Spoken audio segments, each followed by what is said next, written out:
Natutuyo ang damo, kumukupas ang mga bulaklak, kapag sila'y mahipan ng hangin mula kay Yahweh, tunay ngang ang tao ay tulad ng damo.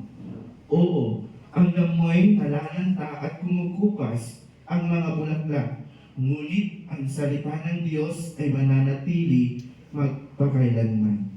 So sa mga oras na ito mga kapatid, may mga tatlong bagay tayong kailangang tignan sa buhay ng bawat isa sa atin na hindi natin kayang takasan, hindi natin kayang bilhin, o di kaya ay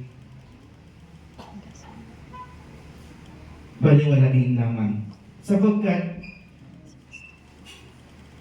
ang nabasa natin salita ng ating Panginoon ay pinapaalalahanan tayo ano nga ba ang tunay na kalagayan ng isang tao. Ang sabi niya, ang buhay ng isang tao ay parang isang damo. At para din tayong parang isang bulaklak na lalanta. Ngunit ito yung tatlong katotohanan na kailangan nating panghawakan sa buhay natin na binibigyan tayo ng Diyos.